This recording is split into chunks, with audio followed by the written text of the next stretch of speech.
Good morning and welcome to another edition of the Inside the FLX podcast presented by FL1 News. Today we're talking about the flu. The CDC estimates that between 6 and 7 million people have been sickened by the illness so far this season. It's also been reported that North Carolina and California have been hardest hit. However, nationwide officials contend that it isn't as bad as last year.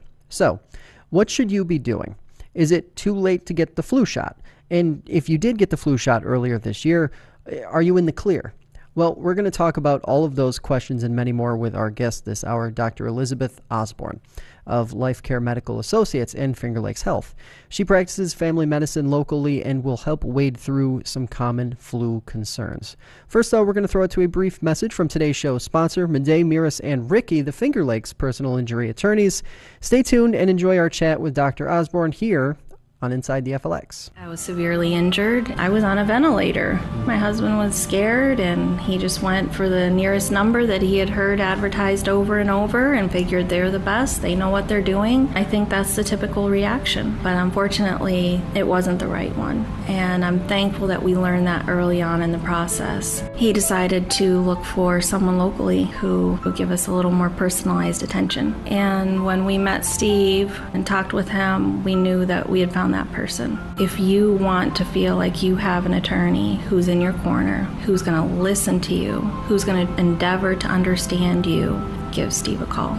I really felt like everyone at Madej, Miras, and Ricky really cared. For a law firm that cares about you, contact Madej, Miras, and Ricky at 315-568-0911. Prior results do not guarantee a similar outcome.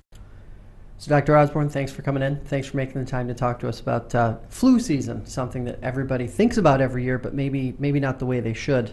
Thanks for making the time to talk to us halfway through, right? About halfway through flu season? Sure. Yep, exactly. And thank you very much for having me. It's really a pleasure. So, I want to start, take us back before this particular flu season started. What were some of the expectations of what you guys were thinking about as you entered after last year?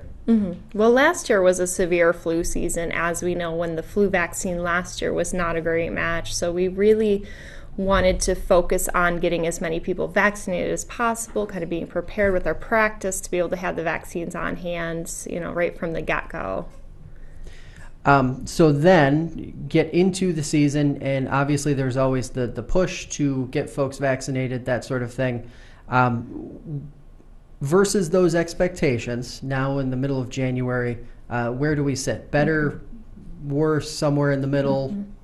I'd say definitely better than last season. The flu is widespread throughout the state. For the past 4 weeks, we've seen kind of, a lot of the flu all over the state. It's about 17% more prevalent this week than it was last week, seeing mostly flu A or influenza A virus, kind of as a normal flu year. Not quite as severe as last year.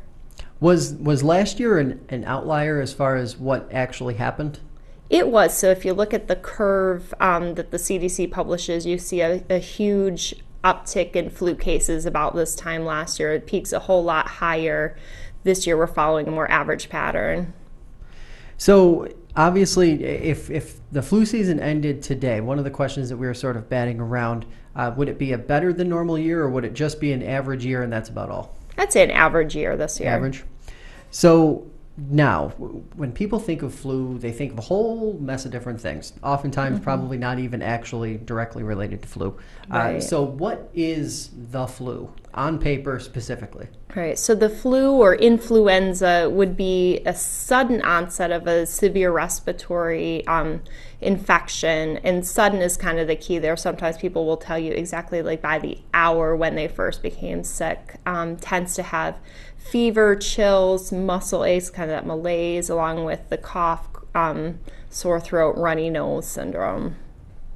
And what does the duration look like for average? Probably about 5 days on average. Now, once you're sick, you're starting to show some of those symptoms. What is the process to actually identify whether somebody has the flu or not when they come in to see someone like you?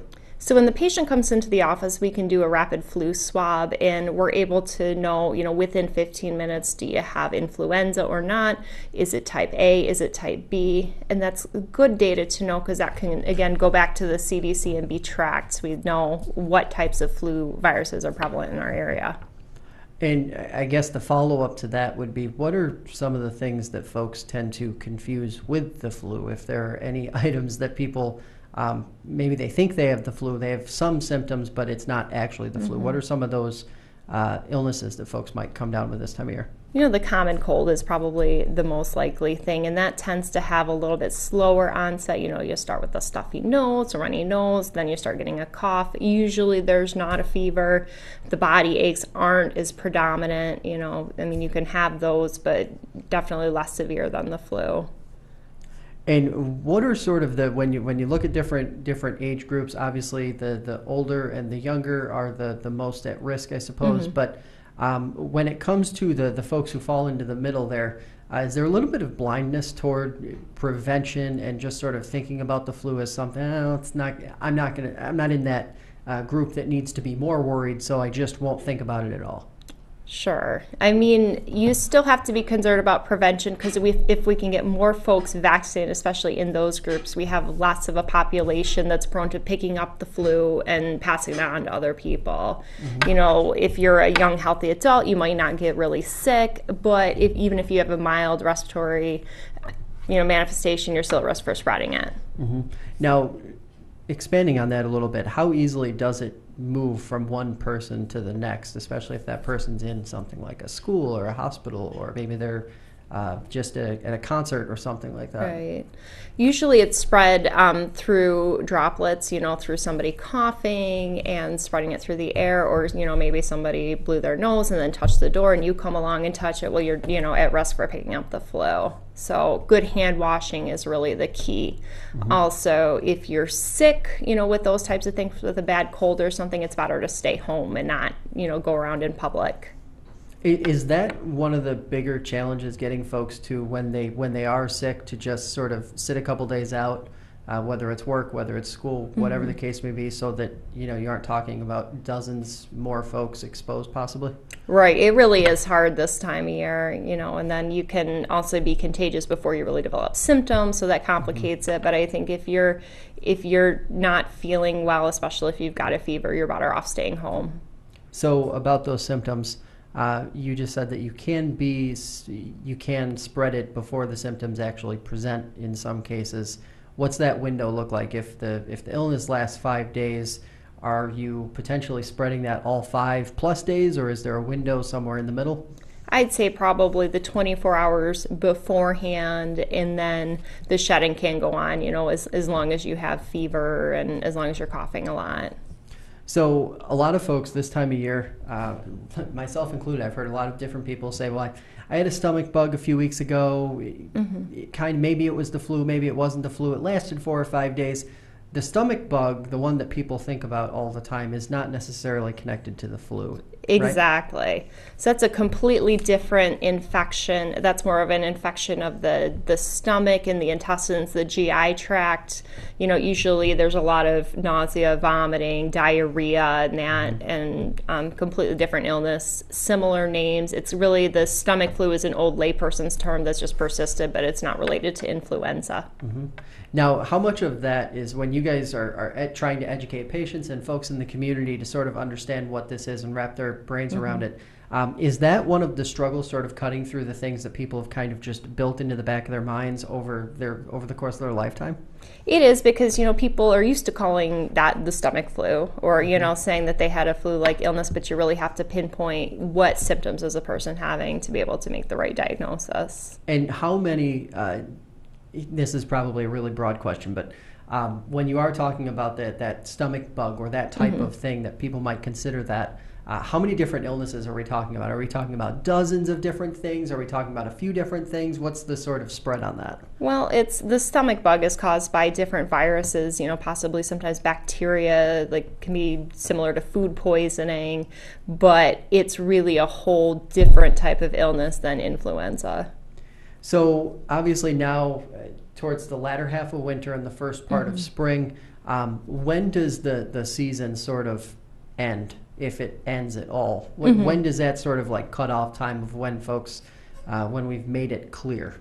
It's variable. I mean, last year, like I said, was a long season, so that went into March. I mean, I would say usually we're going to get the peak somewhere here, January, February, and be probably winding down into March, but you can still see a little flu up until April. And what are sort of the expectations for the latter half of winter this year, given what we've seen so far? I think it's a little bit early to tell, but based on the numbers that we're seeing, I think it's going to be a more average pattern. We're not going to have that big spike like we saw last year. Now, when folks start to think about the flu and what they can do to sort of prevent it, or at least protect themselves, what are sort of the 3, 4, or 5 different things that people can do right now to protect themselves from what could happen in the future? I would say if you haven't had a flu shot yet, it would be a good idea to go to your doctor's office, go to the pharmacy, get the flu shot. We're still giving them out, and really that's the best way to prevent it. No matter what your age group is, there's different options for you. We have a high-dose flu shot that's more effective for senior citizens. Those 65 and up can get that. This year, we brought the flu mist back out that had not been used for the past couple of years. That's a nasal vaccine, but that's an option for people, healthy people 4 through 49 who wouldn't otherwise, want to get a flu shot with a needle. So was there, after coming out of last season, was there an actual uptick that you guys saw in terms of folks being a little more proactive, getting the flu shot maybe earlier than normal, or maybe just getting more people getting the flu shot? I myself, I'm new to the practice, but I think, in general, my patients really wanted to come in and be immunized, so we have seen a lot of people getting their flu shot. So obviously the flu shot last year, maybe it was a little less successful than normal. But what sort of benefit does, even in an unsuccessful year, does the flu shot carry, even just moving beyond that particular season? It's still a good idea, even if it's not a great match, because it could provide partial protection, and even if you do get the flu after having the flu shot, it's going to be less severe than it would be, especially if you have some chronic medical conditions. It's a good idea to get that flu shot to prevent exacerbations of those conditions. So explain to us the sort of broad terms of what folks mean in the medical community when they're talking about strains of the flu. So the flu evolves every year, or is it are there just that many different types of the flu, or what's sort of the X's and O's of that? Well, it's based on something called antigenic drift, where the compounds or the carbohydrates that are on top of the flu virus will change from year to year, and there are certain strains, so certain typical patterns that we see, but that's how the flu virus kind of changes and evolves so that it will stay virulent in the community and kind of stay active. So what scientists have to do is develop variations in the vaccine from year to year. So like this February, they're going to start picking what strains they're going to vaccinate against for the following flu season. This year, what they did is they kept the same H1N1 component, but they changed the A component to be one that they expected was going to be more prevalent in the community, and they also altered the B component a little bit.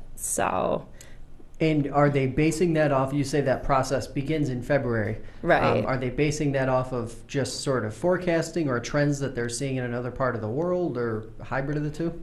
Kind of a hybrid of the two. The Australia flu season, for example, is offset a little bit compared to ours, so they can use that to get some information in developing the next year's vaccine.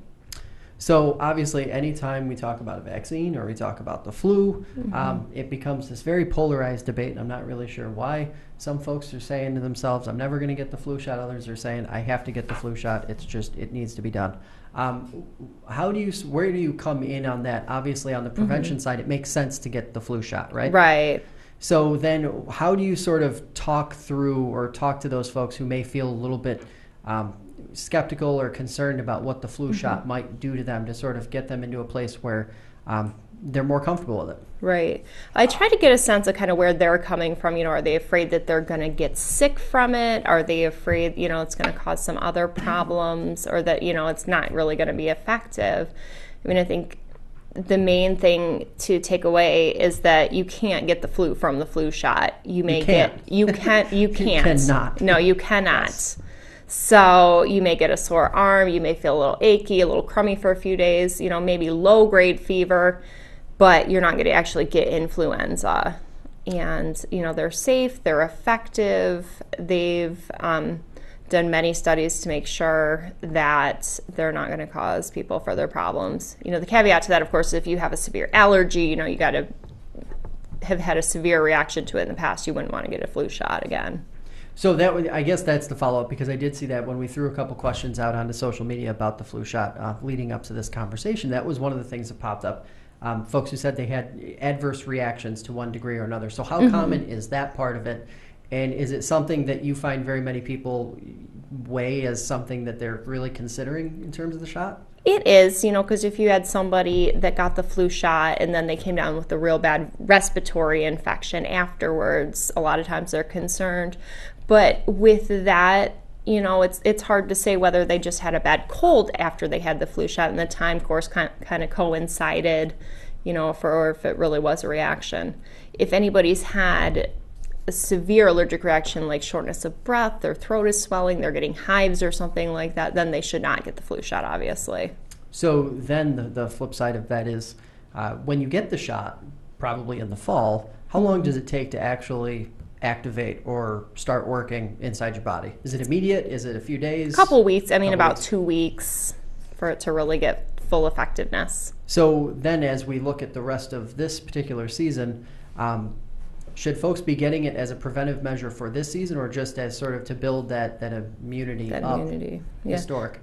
I would say, as a preventative for this season, because it's still going to decrease the pool of people that are susceptible and may keep from having a severe flu year if more people in the community are getting vaccinated. So when one of the reader questions that popped up that I did want to run by you, when folks think about how far we have come in medicine and in technology and everything else, the flu and the common cold still seem to have our number across the board. Right. Is that just an ode to how complicated both are? Or is this something that you think, looking maybe a decade or a decade and a half down the line, could we see a scenario where the flu or the common cold just aren't as much of an issue?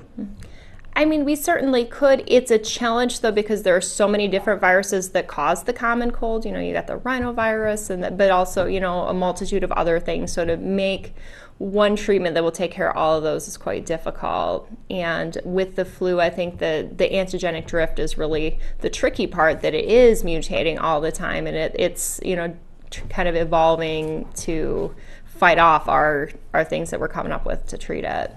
So as far as the flu vaccine goes, what are some of the things that they're doing, if there are anything that they're working on beyond just honing in on what each strain is or what each version of it is each year?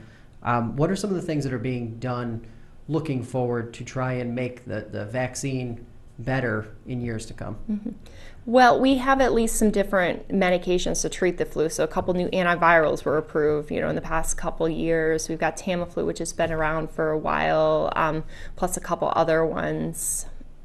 There are options for treatment and also for prevention for people that have been exposed. For example, in a long-term care facility, something like that, where people are in really close quarters and they have a lot of chronic illnesses, we can give prophylactic antiviral medicine to keep people from coming down with the flu. That's interesting. So when somebody actually gets the flu, there isn't any medication that can be prescribed to make it go away. Is it symptom management at that point? It's basically going to decrease the duration of the symptoms and make them less severe. It's not going to make it go away completely, but it should shorten your course of illness by about a day. Okay. So then the flip side of it is, you mentioned earlier, roughly 5 days is the average. If somebody has experienced something or symptoms of something like a flu, Can it last longer? Can it last into that 1 week, 2 week territory, or is that... It can. I mean, usually the acute illness is in that shorter duration, the 2 to 5 day window. Sometimes people will just feel run down and kind of crummy, tired, for a couple weeks after. But also, if you're still symptomatic at that point, you want to make sure you're not having some complications of the flu. For example, pneumonia, sinusitis, or, some other types of exacerbations of chronic diseases. For example, if you've got COPD, that might flare up. If you've got congestive heart failure, that might flare up, so you'd want to go back to your doctor and be checked. So, touching on that, when should folks go to the doctor in this whole process? If they feel like they're coming down with something like the flu, or maybe it is or isn't the flu, at what point do you say, I need to go see my doctor just to make sure everything's all right? Right.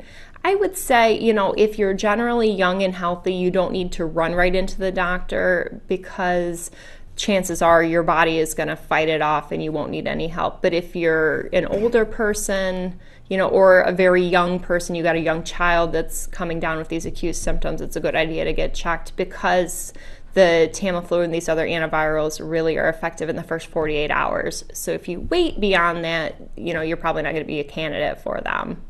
So here's the big question. If everybody got the flu shot, how many, what do you think the impact would be? And of course, anecdotally, I'm not asking you to lay it all on the line here, but right. What kind of impact would that have on people's health overall?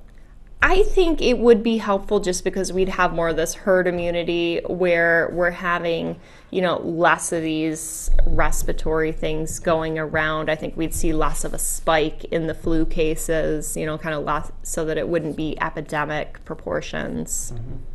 So then it sort of marrying that back to last season, would it have been probably a better season as far as how many people were infected had more folks gotten the flu shot? I think it would have, because even though it wasn't a great match, it still was effective enough. If everybody had gotten the flu shot, it would have decreased the severity, and we probably would have seen less cases. So then, just before we wrap up here, I do want to throw it back to you one more time. What are 2 or 3 things that anybody listening right now can do to protect themselves beyond getting the flu shot? Right. Because if they haven't yet, they probably aren't going to, unfortunately. Right. Even though they can, right? Right. I think, make sure you're washing your hands well, especially if you've got a runny nose, cough, any of those kinds of symptoms. Also, just kind of being mindful of that good hand hygiene. If you're in crowded areas, you're more likely to get it, but you shouldn't be a hermit or anything like that either. So, is that, I do want to throw that in, is that one of the big challenges? This time of year, folks get so worried, or they get so concerned after a bad season like last season, that they might change their habits in a little bit too severe of a way, just to try and protect themselves? Sometimes people do. I think, especially we see that in the doctor's office, some patients that don't want to come for well visits this time of year just because they're afraid of what they're going to catch in the waiting room. And I mean, it is a problem. So some offices have had separate sick areas and separate well areas for folks to sit and wait, but yeah. So, all right. Well, appreciate the time. Appreciate you coming in to talk to us about this. Really important stuff and really important work you're doing to keep those of us in the Finger Lakes healthy. So appreciate the time. Great. Oh, thank you very much. Hey guys, thanks for making Inside the FLX a part of your week. Remember, new episodes of Inside the FLX drop every Thursday and Sunday exclusively on fingerlakes1.com. If you like what we're doing here, be sure to hit that like and subscribe button if you're catching us on YouTube. If you're listening on iTunes, rate and review the podcast. It's incredibly, incredibly helpful. Thanks for listening, and we will talk to you next time.